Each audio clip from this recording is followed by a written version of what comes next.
Welcome to Fire Your Hiring Habits with John Mitchell. This is the place where we dive into the world of talent acquisition, explore the challenges of today's workplace, and discover what it takes to build a thriving and successful organization.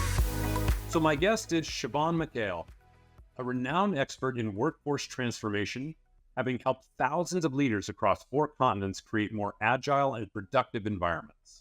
Her insider experience as an executive leading cultural change in multinational organizations includes a remarkable 7-year initiative at ANZ Bank, which transformed it from Australia's lowest performing bank to one of its most admired.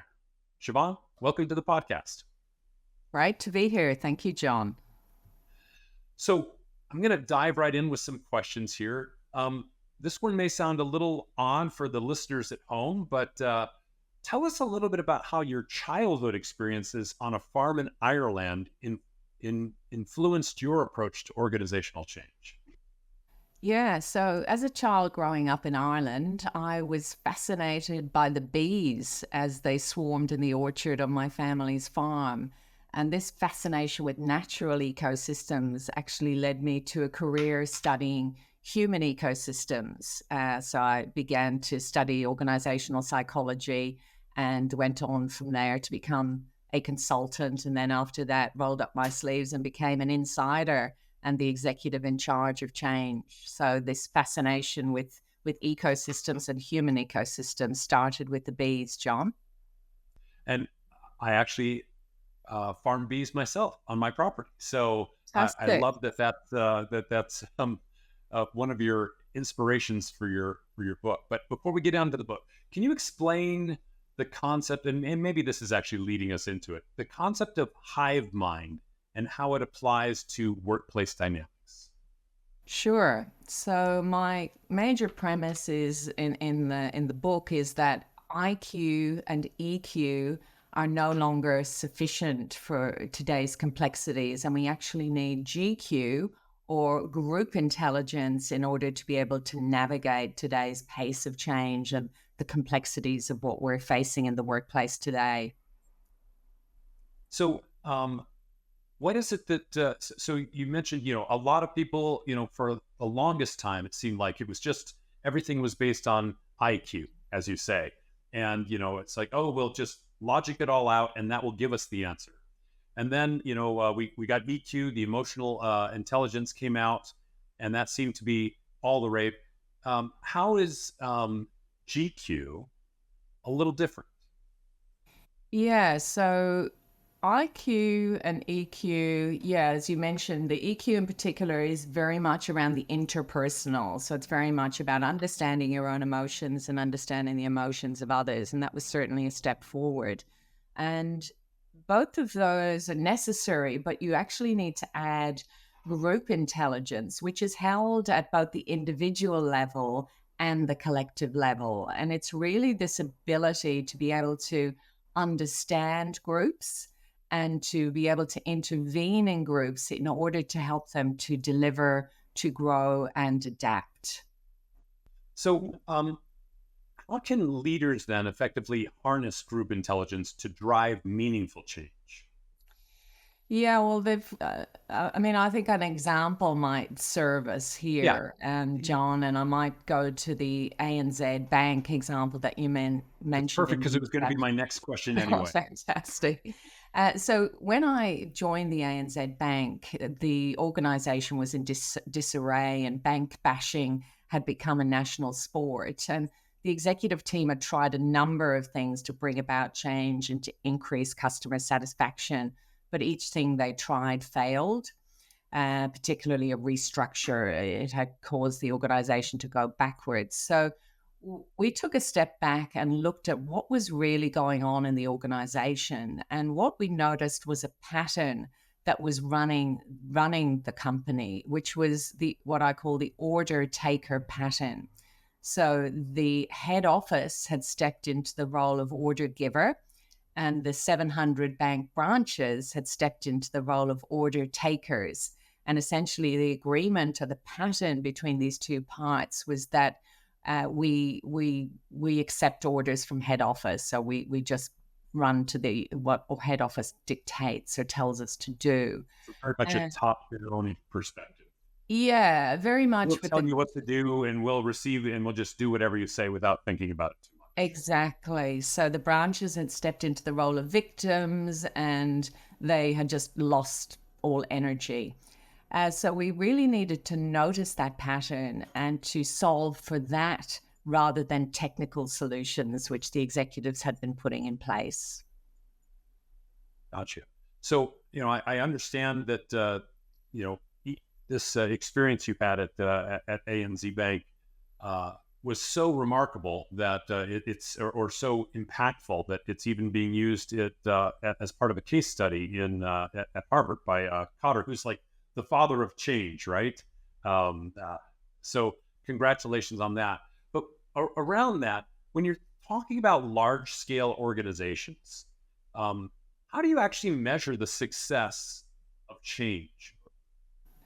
Yeah, that's a great question. So, what we did at ANZ was that we actually redesigned the organization's operating model. So, it wasn't just about technical solutions like training people or restructuring. We actually reframed the role of the parts, and we reframed the role of the head office from order giver to service enabler or provider enabler of the branches, and the branches became the leaders. And then we started to measure how they were tracking on multiple levels. So you need to measure what your outcomes are. We measured the financials, because if you don't deliver in terms of the financials, you don't have a company and you don't employ people. We measured customer satisfaction. So the bank went from the worst performing bank in the country to the best performing, with a 23% increase in customer satisfaction. We measured employee engagement, which again went into one of the top performing large organizations in the country. And we measured our contribution to the community. So these were all important factors that we determined at the beginning of the change and that we tracked throughout the change, because often as executives, we forget where we were at the beginning. It's very easy to lose sight. And if you track and measure your progress, it helps you to maintain momentum along the way. Yeah. As you mentioned, there's a particular area of those four aspects that you were measuring that have seen lots of challenges, or at least I have a lot of personal interest in trying to understand best practices. So when you talk about employee engagement and measuring that, can you share one or two examples of the ways in which you measure employee engagement? Yeah, well, there's multiple ways to measure it. We used a couple of ways. One was an engagement survey where we literally asked employees a series of questions about how motivated they were, their discretionary effort, and we tracked that at least on an annual basis. And the other way we measured it was through a values tool, Barrett's Values Assessment Toolkit, where we asked the employees about what values were we living every day in the bank. So for us, it wasn't just about engagement. It was about bringing our values to life on a daily basis. And those two metrics really helped as a guiding light for us throughout the journey. When companies are trying to implement cultural change, what are some of the common mistakes that companies make when trying to do this? Yeah, I think some of the common mistakes are like at the ANZ Bank, they don't step back at the beginning. And this is one of the things I've discovered as an insider and the executive in charge of change, where I've spent the last 2 decades actually rolling up my sleeves and being the person in charge of making change happen, which is a different perspective than perhaps being a consultant, which I was for a decade. So one of the things I notice when I'm inside an organization is that there's often a lot of pressure on managers in order to deliver the results. So it's like, get it happening fast. We need the results tomorrow. And the reaction of managers is often to jump very quickly to solutions. So, for example, at the ANZ, it's like, let's restructure, let's cut costs, let's sort of move the deck chairs and get rid of people. That was, we just need to get rid of the bad eggs or the toxic people. And in actual fact, you can say goodbye to people, but the order taker pattern kept kept on It's going, still there. continued, Yeah. so you remove people and you find the same pattern keeps reoccurring. So my advice to managers and leaders is to step back and really see what are the underlying patterns that are running your organization, not just the symptoms. And if you get to those underlying patterns, and there are many of them, and I talk about many of these in my book, how you identify these, then you're in a much stronger position to make interventions that will actually make a difference. Gotcha. So, in addition to stepping back, are there other kind of looking at the big picture and not leaping too quickly, or as one of my favorite book titles that I'd ever heard was called Ready, Fire, Aim. So in addition to stepping back, are there other traits that you look for in leaders before you put them in charge of change? These are particular traits that leaders might either look to grow, or that you might look to those that already have those traits before you ask them to go make these kinds of cultural changes. Yeah, that's a great question. I think leaders with group intelligence, that's I essentially look for these leaders who have this group intelligence, and that really is they've moved beyond EQ and they are able to understand patterns in groups, understand complexity, and they can intervene in complexity in order to take that group or ecosystem forward. Often our interventions can have unintended consequences, but if you've got group intelligence, you're nudging the ecosystem. You've got ways of intervening, of harnessing group intelligence, and of strengthening that ecosystem that go beyond EQ. And I talk about a lot of those in the Hive Mind of work, but it's this ability to see what's going on, the patterns that connect, as the great systems thinker Gregory Bateson would say, being able to design interventions that are going to bring about change. Often when I talk to managers and I ask them, how are you going to bring about change in this group? I see blank faces because we haven't been taught how to do this work. If you think about a finance manager and you ask her to create a budget forecast, she can do that very easily. If you ask a marketing manager to develop a plan to launch a new product, he can do that very easily. An engineer designing an arc bridge that goes over a raging river, again, they can do that design. But if you ask them to bring about change in a complex human ecosystem, you usually draw a blank because they haven't been taught how to do that work. Well, and it's hard enough in a simple environment, and with today's increasingly changing and very complex, as you say, work environments, is there what's the first step? I mean, is it really just this stepping back and just determining what the values are and knowing where you want to go? Or are there other things that people need to do if they're getting ready to go? Yeah, I would move it beyond the values to really mapping the ecosystem. So, how you map the ecosystem is often you need to go out there and find out what's going on. One example, I was working at an infrastructure company with a newly appointed general manager who was really keen to make her mark, but she was seeing a drop in customer satisfaction, and that trend was declining. So she was going to buy new fleet. She said, Siobhan, I think we've got old equipment. We need to buy new fleet, which of course is a very technical response to maybe a complex adaptive problem. We'll buy new things and everything will get better. Let's say, let's just buy new things and that will help. And I said, well, let's take a step back. Let me take a look at what's going on before you spend millions of dollars on a new fleet. So I went out to some of her contracts, infrastructure contracts, and one of them was at a site in country Victoria where there was a project team laying internet cable in a region for a government client, and that project was falling behind. And when I talked to the project manager, he said, we just need jumbo drills, Siobhan. We haven't got them, and we need them to get through the hard quartz rock in this old gold mining region. And I said, well, in your proposal, didn't you know that there was hard quartz rock in this region and that you would need jumbo drills? And he said, we probably should have known, but we didn't. We just didn't factor it in. And therefore, the project was falling further and further behind. Now, this was happening on multiple projects. It wasn't just happening on this project. And what was connecting everything here was the reactive pattern. So you had project managers who were reactive thinkers, not thinking ahead about the white quartz rock, for example. Then you had flown into every project, firefighters were being flown in to compensate for that lack of planning. So these firefighters were rescuing the situation. They became the heroes, digging so that they could get the project back up to speed. And then the site managers were in the rescued ones role. So there were multiple people stepping into role of reactive thinkers, firefighters who were compensating, and rescued ones.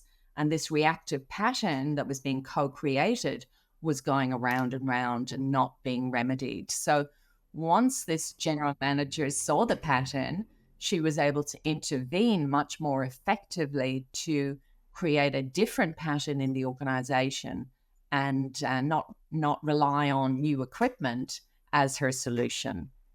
Right. And so the new equipment was almost like, as we were talking earlier, the IQ solution, right? And it's like, Correct. oh, well, I knew where this is, seeing the ecosystem is really the group intelligence or as you go through, because seeing the system, buying new equipment and putting it in your example that you just shared was going to have the same issues because they weren't looking forward far enough to understand, what problems they might encounter. So I thank you. It's a very, very clear explanation. I appreciate that. It's a really great point because IQ was the technical solution. An EQ solution or an interpersonal solution would have been, let's just build a relationship with our customers. We just need Right. to get to know them better and we build that relationship, whereas that wouldn't have worked either. And then the GQ or group intelligence solution is understand the system, understand the patterns, and let's rewire that. Let's reframe our roles. So she actually put in a project team to review proposals so that they started identifying future risks, and the whole organization started to be much more forward planning. And within 6 months, they were seeing an uptick in customer feedback. Fantastic. And the great thing is these are skills that can be taught. It's not like the original site manager couldn't learn to do this, or, allowing more time and asking specific questions are very teachable skills that don't have to cost millions of dollars of equipment in order to change. Yeah, it's such a great point. And sometimes it's about reframing. This concept of role is really important. And a quick example is Anna, who gets up in the morning in role of wife and speaks to her husband in that role. Then she goes down to the kitchen and steps into role of mother to get her 9-year-old twins ready for school. She hops on the train in role of commuter and goes into a New York hospital where she's head of the cardiology department.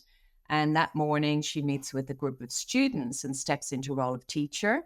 Later that morning, she meets her boss and steps into role of negotiator to secure new equipment for her department. And that afternoon, she steps into role of advisor to give a second opinion to a colleague. That evening, she steps into role of friend when she meets some schoolmates for a catch-up over a drink. Now, is Anna the same authentic Anna in each of those interactions?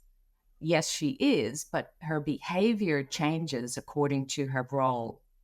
And this is a very powerful technique in organizations, the remarkable power of role reframing. So you can reframe your role from a victim to a leader. You can reframe your role in multiple ways. And this is some of the things I teach leaders about how to rapidly accelerate change. Start by reframing.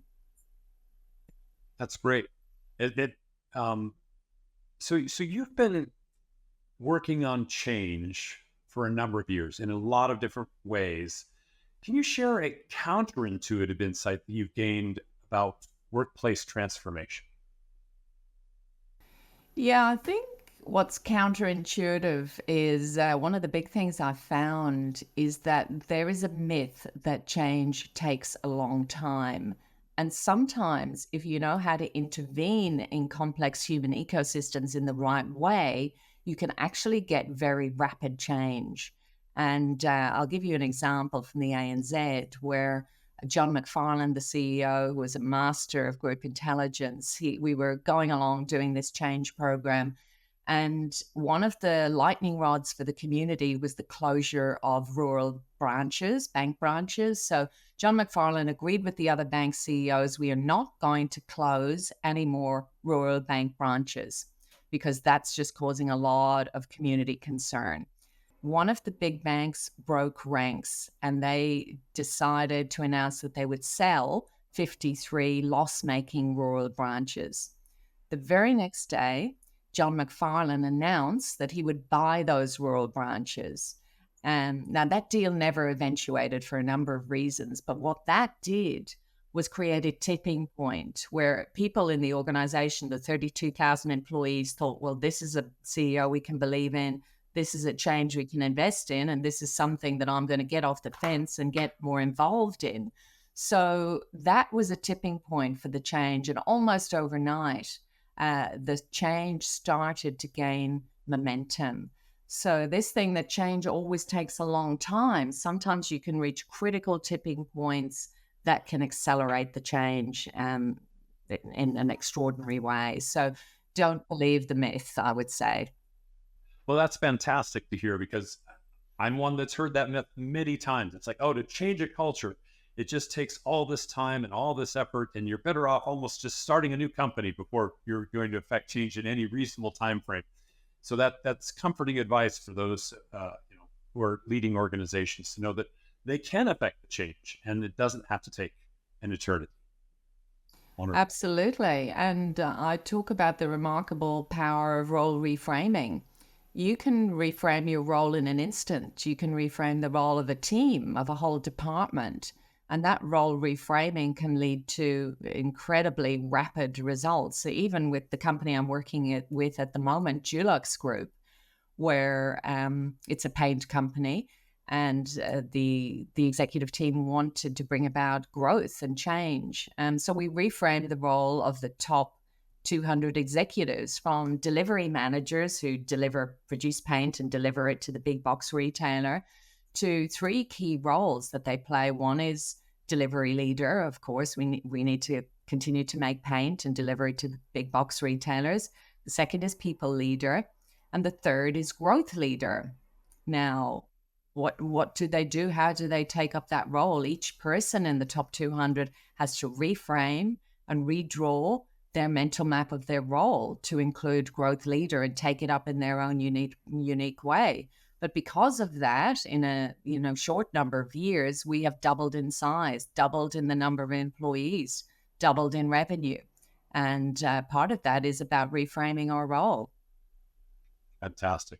Yeah, it reminds me, this may not be completely aligned, but back in the day, you wanted to engender an owner mindset from everyone in the company. It wasn't just a place I came to do it, but you had that owner mindset. Hey, I see some garbage on the floor. I'm going to pick that up because I'm the owner and I don't want that on my floor, and put it away or whatever it may be.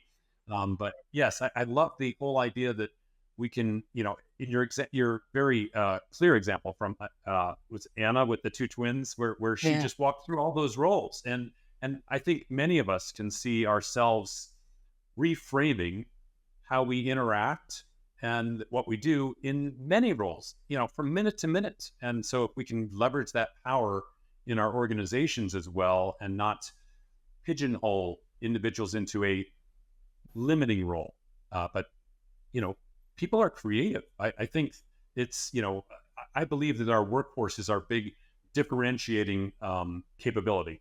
In some companies, so I work in the electronics industry. I run the trade association for the electronics industry across the globe. And I had one of the presidents of an organization said to me, says, look, anyone can buy the piece of equipment. Anybody can buy the materials. Putting it together and the special sauce is really the people. Yeah. And so learning how to have the people be more effective. And with your recently released book on the whole Hive Mind, is another framework that I think can help management, across the globe rethink about how they work with instead of assign to um, their organization. That's great. Let me shift just slightly, still staying on group intelligence a little bit, but what role does diversity play in harnessing the power of group intelligence? Yeah, so one of the laws of group dynamics that I talk about is multiple perspectives. So in the Hive Mind at Work, my recently released book, I talk about there are 9 laws of group dynamics that you must understand if you are to develop group intelligence and be able to intervene in complex human ecosystems. And one of those 9 laws is the law of multiple perspectives, which states that in any complex human ecosystem or group, there will be different perspectives. And leaders with group intelligence have the ability to tap into these multiple perspectives in order to ensure that the solutions are as powerful as possible and to harness those multiple perspectives to create faster change with less noise. So it's a really important point in groups, the fact that no matter where you sit, you will have a unique perspective on that ecosystem and on those dynamics and on the potential solution. Yeah. And as I've talked about in my book as well, diversity is not limited to just gender or ethnicity. Diversity takes a whole slew of different ways, whether it's diversity of education, diversity of backgrounds, just like all of these roles that you describe in a single individual makes them diverse in many ways.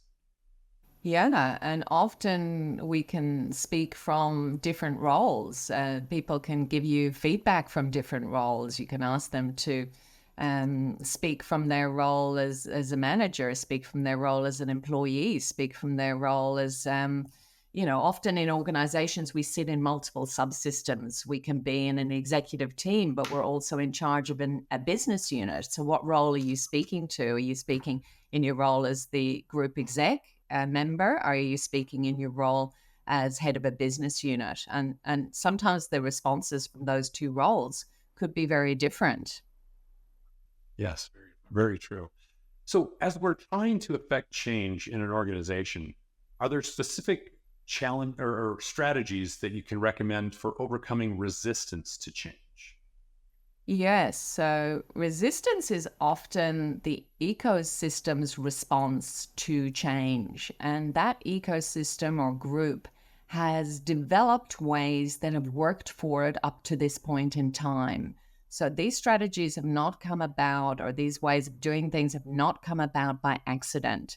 And that's what you've got to understand, that they are very deliberate. They have worked for the organization. So in the infrastructure example I gave you earlier, where there was the reactive pattern. So the reactive pattern had worked for the organization. There was a whole slew of firefighters who were getting a lot of credit and a lot of kudos and a lot of recognition because they were the ones who were coming in to The rescue. heroes. Yeah, there Yeah. was the whole organization full of firefighters. So in some ways, that pattern was serving that organization. It was there for a reason, because if it wasn't there, what would the firefighters do? They wouldn't have a job. They wouldn't be the heroes. They wouldn't be rescuing the situation. So this is why you've got to be able to really diagnose the patterns that connect, diagnose the systemic roles that are in the organization, not just, the firefighter role nobody saw, nobody was talking about. You've got to be able to go in there with your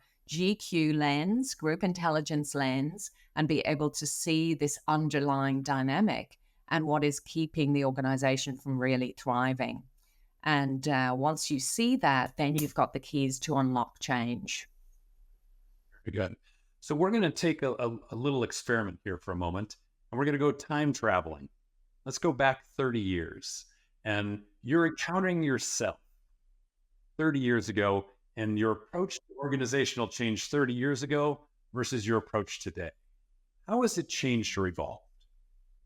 Yeah, so I was being steeped in all of the psychology. I remember going to see W.F. Skinner, the very famous behavioral psychologist, at a conference in New York. I was working over there had a job over there for the summer, and he was talking about how you affect change, and he had the rats in the maze, and really human beings were just, it was just all about cognitive reinforcement. You give a reward and people will do. So it was very mechanical and very technical. And I remember thinking, there's got to be more to it than this. There's got We're to not be, rats. this cannot be what, because I had this concept of the bees and these complex ecosystems, and also this thought that, it's got to be more than IQ, and it's got to be more than rats in a maze. We can't be based on that. That cannot be the theory that is running us in terms of change or how humans behave. So it really was the beginning of my quest to figure out how groups operate. So, the thing is that we're very, very steeped in individuals and how individuals change and the interpersonal level, but I don't think enough attention, which has been my quest for the last couple of decades, not enough attention has been given to how people operate in groups. And we know that people, as soon as you go into a group, and I don't know if you've seen that camera, that candid camera skit where people go into a lift, and instead of facing forwards, the other three people in the lift are facing, looking backwards. And, almost immediately the person looks around and thinks, wow, everybody's looking backwards and I'm looking forwards. And slowly they turn around. And that's just in a lift. That is the power of group dynamics. We enter an ecosystem and almost immediately we are captured by its patterns, except those patterns are often invisible and hard to detect. So how do you see those patterns? How do you rewire those patterns in order to deliver on the organizational objectives? This has become my passion. So I think back to 30 years ago, seeing Skinner with the rats in a maze and thinking that doesn't really resonate. I think there's more to the story than this. That's great. That's great. I love that you shared that example of the elevator video. I literally just 2 months ago used that exact video in a lecture I gave. So it's a perfect example. I love that. So as I mentioned, I also enjoy bees, have my little apiary. But what are some of the key lessons from bee behavior that can be applied to human workplaces? Yeah, I think bees really understand this concept of role. And one of the things I talk about in the Hive Mind at work is actually follow the bees on a journey. The bees I use my farm in Country Dalesford. They're on Wombat Farm, and they discover that the hive is overcrowded, and they won't be able to survive through a long winter with the resources that they have. So the bees decide in the summer to split the colony in two and go in search of a new home. So I use this story as an example of what we can learn from the bees and the roles that the bees take up during change. So they go in search of a new home. And one of the extraordinary things that they do is that they rest on a temporary place, a tree close to the hive. And they send about 200 scout bees out to search for new homes. And those scout bees come back and do a dance. And through all this excited dancing, they vote for a new home. And they probably visit about 20 different options, but they vote for a new home. And then the 20,000 bees that have broken from the hive then go on this journey to this new home, and they start the cycle of change. So the role that bees take up during change is remarkable, and how they redesign their operating model, and they go on a journey of change. We can learn a lot from the bees, I think. So I talk about that whole journey of these bees on Wombat Farm and how they successfully set up a new home, which is, of course, a massive change and dangerous one for the bees. Yeah. I mean, sorry, so many examples come to mind here, but, and if they didn't move, the hive would die. So sometimes in companies as well, you have to make these drastic changes so that the existing Hive can thrive, and then a new Hive has an opportunity. And so I can think of many parallels to, organizations splitting off divisions into new companies, or, various things like that would parallel that example very, very well. It sounds like group intelligence is one of these, and understanding group dynamics is such a critical skill.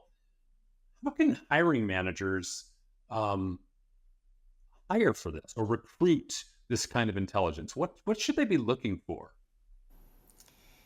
Yeah, I think it's a great question because our brains have been wired for the technical and the interpersonal, the IQ and the EQ. And not many people have this group intelligence. So you really have to start inquiring about how people have led change, how they've been members of change, how they've stepped into their change leader role, asking them about what they do at the beginning of change. So you can see whether they have a default for technical solutions or whether they're actually looking for underlying patterns, underlying issues.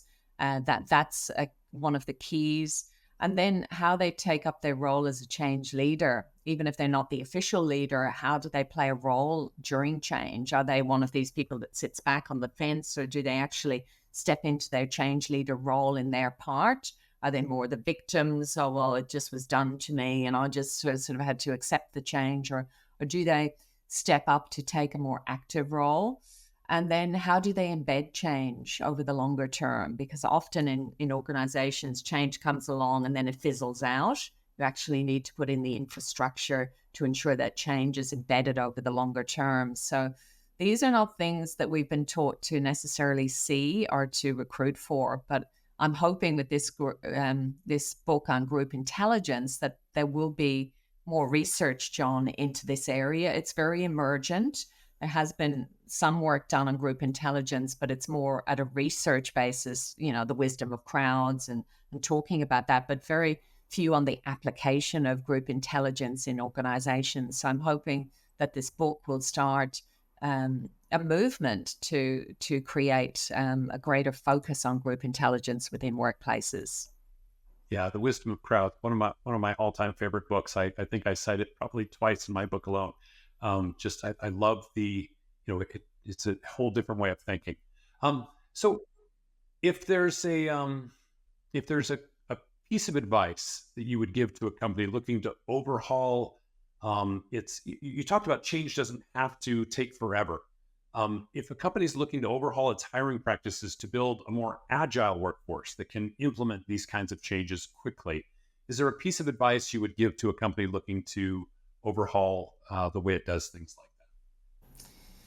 I would say start to examine your practices with the GQ lens. That would be the first thing. Because I think, if you look at your hiring practices, you may have ways of measuring IQ, you may have questions on EQ, you might even be measuring that with some tools. Look at your practices with the GQ lens to see how are we selecting for people who have this ability. The fact is we haven't been taught how to do this work. So you might have to start by giving people some training in this area, have a read of the Hive Mind at work, start to think about how you can develop this. I'm glad you said that. That was my next down. First, buy this book. Because you're right. It's not part of the general vernacular. No. They're not teaching it in courses for management or in certifications, et cetera. I think there's a real opportunity to have people step back, because we run into this not just in companies as well, where we look at the part instead of the whole, or more of the whole, more of the picture. I mean, many governments are like, oh, we need to go do X, and they don't think about the unintended consequences or the entire system, because maybe they didn't have to do X at all, and still get the same results as when they look at that full the group dynamic, if you will. Yeah, so that's great.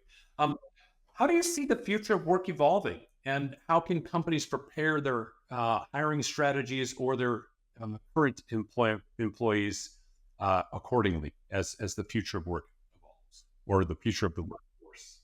I think I think change has become a tsunami. And I think the future of work is about being able to deal with complexity.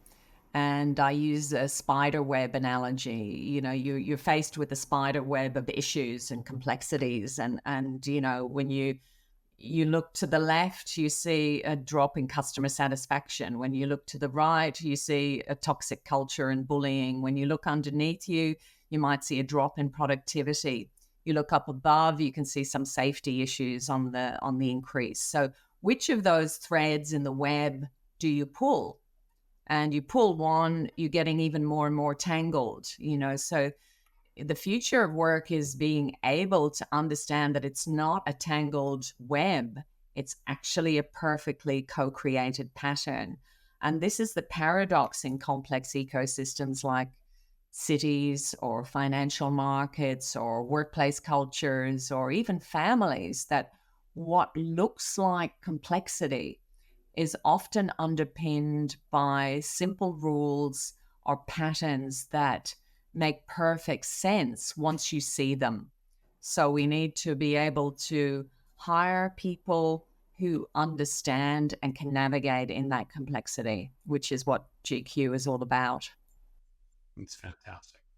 So, Siobhan, thank you for taking the time from across the other side of the world. I appreciate the time to discuss with you. I'm excited. I haven't completely read the book yet. I've read the cover, but I will be looking forward to it, to reading it soon and be recommending it to others as well. Any parting comment for our audience? Go well on your change journeys. And I hope you enjoy reading about the group dynamics that I talk about in the Hive Mind at work. I really hope it's useful. I give 4 key ways that people can affect change and increase their group intelligence at the same time in the book. And that's my passion as an insider, to share the knowledge that I know and that I've learned over the past few decades. I really hope it's useful, John. Very good. Thank you very much. It's available on Amazon, people, so you can get it anywhere. Pick up a copy today. Thank you. Thanks, John. This has been Fire Your Hiring Habits. If you want to empower your organization to reach new heights, go to johnwmitchell.com to find the techniques and tools you need to attract and retain the best team and boldly reimagine your workplace. Fire Your Hiring Habits with John Mitchell is a production of Forbes Books.